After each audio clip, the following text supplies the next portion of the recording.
Welcome सभी को।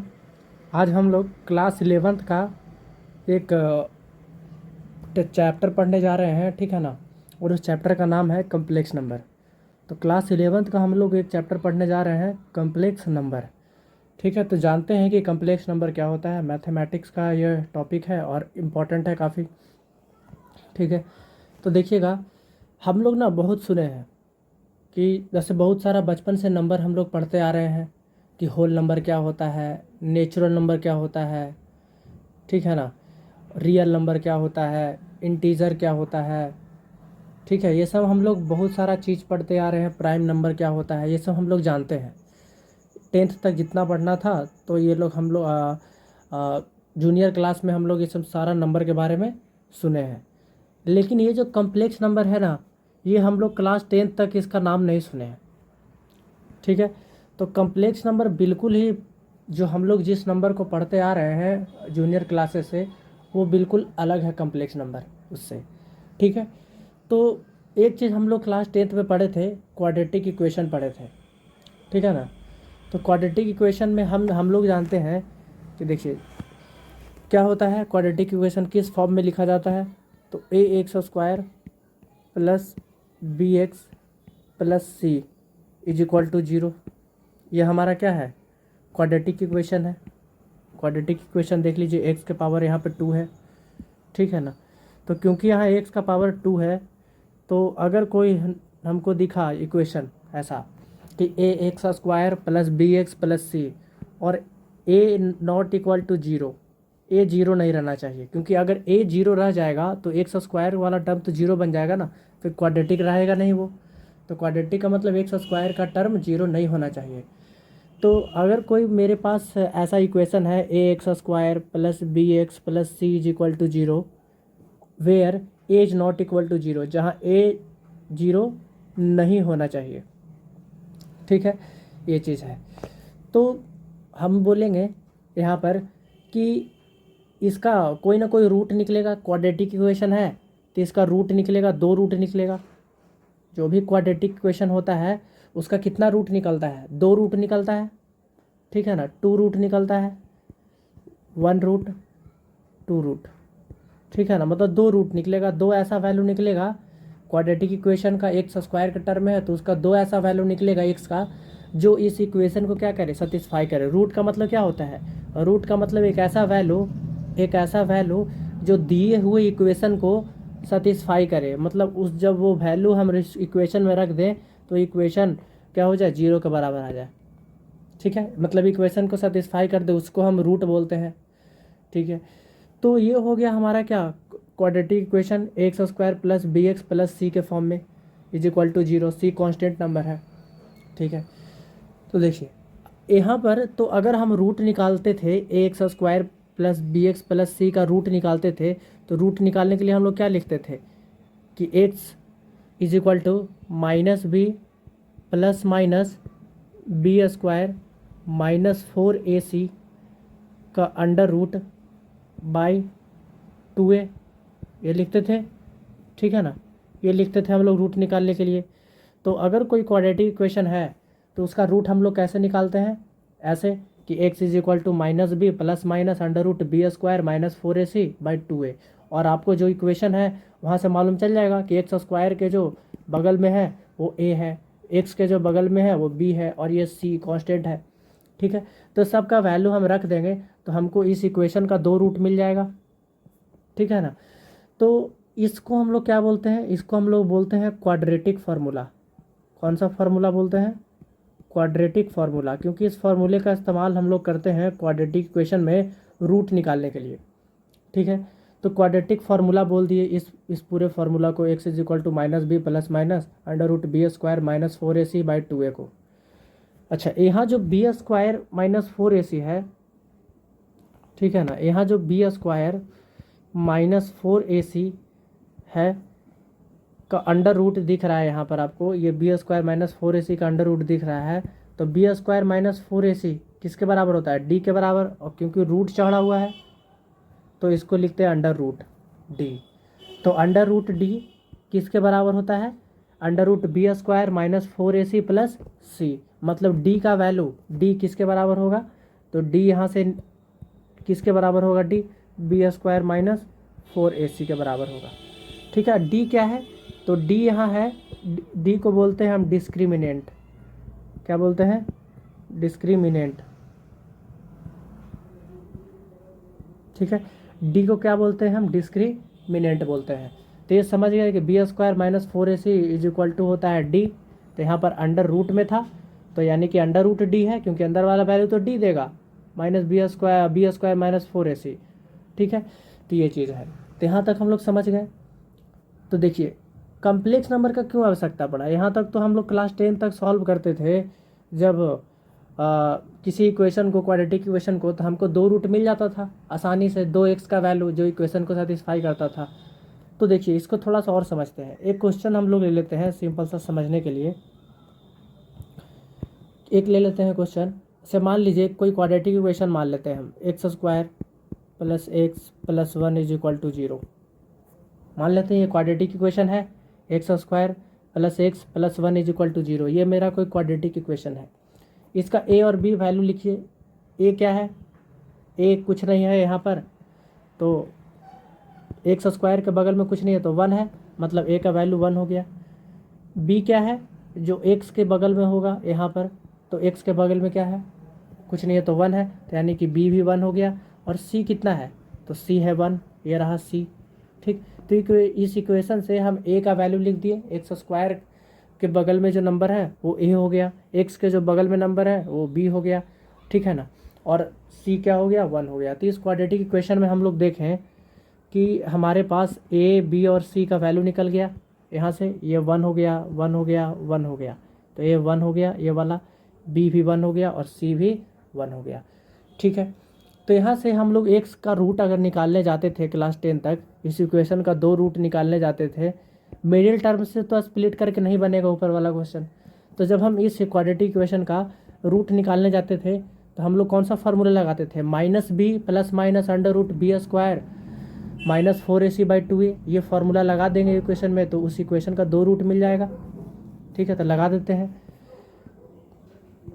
देखिए क्या है, माइनस बी होता है तो -1, क्योंकि बी 1 था तो ठीक है, plus minus under root B square मतलब 1 का स्क्वायर तो 1, माइनस 4ac मतलब 4 इंटू ए 1 है और सी भी 1 है तो 4ac/2a, तो 2a कितना है 1। ठीक है, मतलब यहाँ से x बराबर आ गया minus b plus minus under root 1 minus 4, ये 4 होगा अंदर में, 4 इंटू 1 इंटू 1 4, तो 1 माइनस 4/2। ठीक है, तो यहाँ से x बराबर क्या निकलेगा, -1 प्लस माइनस, ठीक है, माइनस अंदर में कितना आ जाएगा 1 माइनस 4 मतलब -3, और रूट है तो रूट था तो रूट चढ़ा दिए और /2। ठीक है, ये 2 था नीचे में, तो मतलब ये 2 रूट निकल गया उस क्वाड्रेटिक इक्वेशन का। ठीक है ना, तो हम लोग देखिए एक हम लोग को नया चीज़ मिल रहा है, ये वाला अंडर रूट में हमको -3 दिख रहा है, और हम लोग क्लास 10th तक ऐसा कोई भी क्वेश्चन नहीं बनाए थे, या हमको ऐसा देखने के लिए कहीं भी नहीं मिला था कि रूट के अंदर माइनस वैल्यू आ रहा हो। ठीक है ना, तो यहाँ ये इसको सॉल्व करने में हमको परेशानी होगा क्योंकि ये नया चीज़ है। ठीक है ना, तो रूट के अंदर निगेटिव हम लोग क्लास 10th तक नहीं देखे थे कहीं भी, तो रूट के अंदर यहाँ निगेटिव आ रहा है, यानी कि ये नया चीज़ है, और नया चीज़ है तो दिक्कत जब क्रिएट होता है तभी तो दूसरे चीज़ का आविष्कार होता है। तो यहाँ पर देखिए कोई ना कोई तो ज़रूरत पड़ा होगा कम्प्लेक्स नंबर का, तभी तो कम्प्लेक्स नंबर आया। ठीक है, तो यहाँ से हमको x का वैल्यू अगर लिखना होगा तो अंडर रूट -3 है, इसको हमको सॉल्व करना पड़ेगा अंडर रूट -3 को। ठीक है ना, नहीं तो यहाँ पर हमको अंडर रूट -3 को सॉल्व करने में परेशानी आ रहा है। ठीक है, कि इसको लिखे गया, अगर √3 रहता तो कोई दिक्कत नहीं होता, फिर अलग अलग 2x का वैल्यू लिख देते यहाँ से। ठीक है ना, लेकिन अंडर रूट -3 है तो कहीं ना कहीं दिक्कत हो रहा है। ठीक, तो आगे समझिए। तो देखिए क्या होता है कि जैसे हम लोग अगर रूट निकालते हैं किसी नंबर का, जैसे मान लीजिए अगर हम लोग 4 का रूट निकाल रहे हैं तो क्या लिखेंगे, 2 लिखेंगे। ठीक है ना, 2 लिखेंगे। और अगर हम लोग मान लिए 25 का रूट निकाल रहे हैं तो हम लोग क्या लिखेंगे, 25 का रूट 5 लिखेंगे। अब बोलिएगा सर +-5 लिखेंगे, तो अभी हम प्लस माइनस का जिक्र नहीं कर रहे हैं, 5 लिखेंगे। पॉजिटिव का भी बात कर रहे हैं, पॉजिटिव नंबर का, तो 5 लिखें, ठीक है। अब देखिए, अगर हम इसका 4 √4 का रूट आ गया 2, ठीक है ना। अब देखिए √25 का रूट आ गया क्या, 5।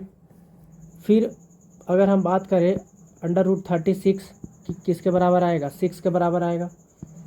√49 किसके बराबर आएगा, तो √49 7 के बराबर आएगा, ठीक है ना, 7 के बराबर आएगा, रूट से बाहर निकलेगा तो, ठीक है। तो ये अभी हम बात कर रहे हैं। तो जैसे हम लोग पढ़ते थे कि अगर x² बराबर 4 होता था तो x बराबर +-2 लिखते थे, तो स्क्वायर होता था तब ना, यहाँ +-2 लिखते थे इस पर रूट चढ़ाकर, ठीक है। तो अभी इसको रहने दीजिए, अभी जो बतला रहे हैं वो समझिए, ठीक है ना, फिर सब धीरे धीरे क्लियर हो जाएगा। तो 4 का स्क्वायर रूट क्या हो जाएगा, 2। 25 का स्क्वायर रूट क्या हो जाएगा, 5, ठीक है। और 36 का स्क्वायर रूट क्या हो जाएगा, 6। और 49 का स्क्वायर रूट हो जाएगा 7, ठीक है। यहाँ प्लस माइनस नहीं आएगा, ठीक है ना, सिर्फ पॉजिटिव में ही यहाँ वैल्यू आएगा, ठीक है ना, क्योंकि अंदर तो पॉजिटिव वैल्यू है 6 × 6, अभी निगेटिव का हम लोग बात नहीं कर रहे हैं। तो 6 आ गया इसका स्क्वायर रूट 36 का, 49 का स्क्वायर रूट 7, 64 का स्क्वायर रूट कितना आ गया, 8 आ गया, ठीक है ना, 64 का स्क्वायर रूट 8। तो अगर ऐसा हमको नंबर दिखेगा रूट के अंदर पॉजिटिव वैल्यू, तो उसका आसानी से हम लिख सकते हैं स्क्वायर रूट किया आएगा 2, 5, 6, 7, 8, ठीक है। लेकिन अगर हम बोल दें कि -4 का अंडर रूट ये किसके बराबर होगा, तो आप बोलिएगा ये तो नया चीज़ है, अब इसको सॉल्व करने में दिक्कत आएगा यहाँ से। तो देखिए, इसको -4 को अगर हमको लिखना होगा तो √-4 को, तो क्या हम जैसे इसको ऐसे लिख सकते हैं, √-1 × 4, तब ना -4 आया, ठीक है। अब इसको अलग अलग करके लिख दें, √-1 का रूट और √4 का रूट, क्योंकि हम जानते हैं अगर m × n कोई नंबर है और ये दोनों रूट में है, तो ये दोनों का अलग अलग रूट ले सकते हैं हम, एक √m ले सकते हैं और एक √n ले सकते हैं, ठीक है ना। चलिए, तो यहाँ देखिए √-1 है यहाँ पर, और ये 4 है, √4 है, तो √4 का तो स्क्वायर रूट क्या हो जाएगा, 2 हो जाएगा, ठीक है ना।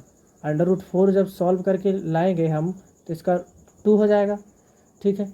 और रूट के अंदर -1 है, तो रूट के अंदर -1 को हम लोग क्या लिखते हैं, i लिखते हैं। याद रखिएगा कि हम लोग √-1 कहीं दिखे तो इसका वैल्यू होता है i, ठीक है ना, इसका वैल्यू क्या होता है, i होता है।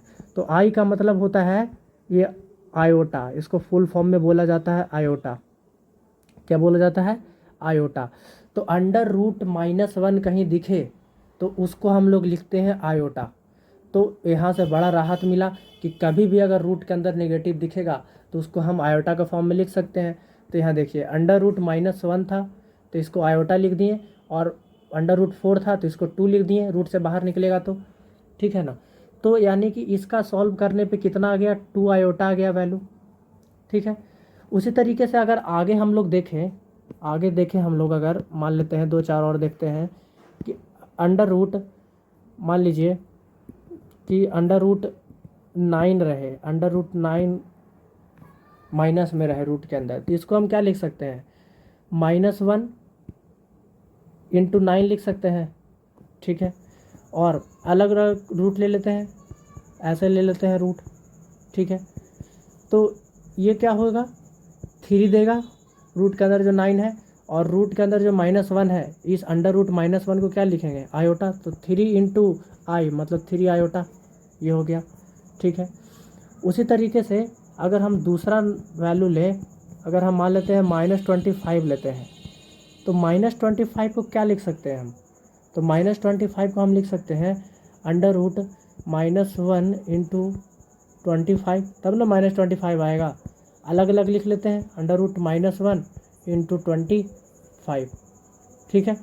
तो √-1 को क्या लिखेंगे, i, और 25 को रूट में है तो इसको क्या लिखेंगे हम, 5, मतलब 5 आयोटा आ गया। इसको सॉल्व करने पे √-25 को हम लिख सकते हैं 5 आयोटा 5i।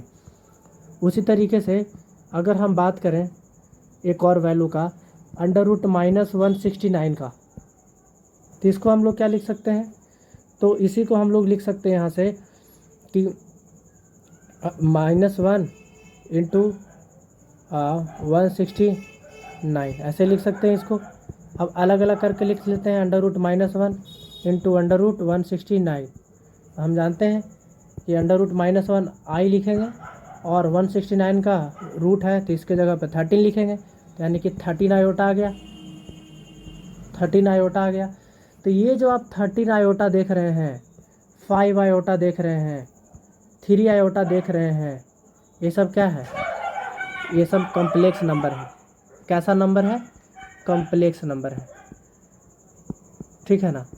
तो ये जो अगर हम, तो ये सब कैसा नंबर है, कॉम्प्लेक्स नंबर है, ठीक है ना। मतलब 2 आयोटा, 3 आयोटा, 4 आयोटा, ठीक है ना, 5 आयोटा, ठीक है। ये सब जो आप देख रहे हैं नंबर आयोटा के फॉर्म में, इस नंबर को हम लोग क्या बोलते हैं, कॉम्प्लेक्स नंबर बोलते हैं, जिसमें आयोटा लगा हो, कॉम्प्लेक्स नंबर, ठीक है। तो यानी कि अब अगर हमारे सामने रूट के अंदर निगेटिव वैल्यू आएगा तो उसको हम क्या कर देंगे, कॉम्प्लेक्स नंबर के फॉर्म में, आयोटा के फॉर्म में दिखला देंगे, ठीक है। तो यहाँ देखिए, एक हम लोग ऊपर में जो सॉल्व कर रहे थे, यहाँ पर जो सॉल्व कर रहे थे, ये वाला वैल्यू पे गौर कीजिए, ठीक है। क्या आ रहा था, x इज इक्वल टू -1 प्लस माइनस √-3/2। तो इसको आगे सॉल्व करते हैं। क्या आ रहा था वहाँ से, x का वैल्यू जो ऊपर में क्वाड्रेटिक इक्वेशन लिखे थे, -1 प्लस माइनस √-3/2 आ रहा था ना, हाँ 2 था। तो यहाँ से हम ऐसे लिख सकते हैं इसको, -1 प्लस माइनस √-1 इंटू 3/2, ठीक है। उसके बाद आगे लिख सकते हैं -1 प्लस माइनस माइनस का अंडर रूट इंटू 3 का अंडर रूट बाई 2, ठीक है। तो अब देखिए -1 प्लस माइनस √-1 को i लिख सकते हैं और √3 तो √3 ही रहेगा और नीचे में 2, मतलब कि यहाँ से x का वैल्यू क्या निकल कर आया, -1 प्लस माइनस √3 आयोटा बाई 2।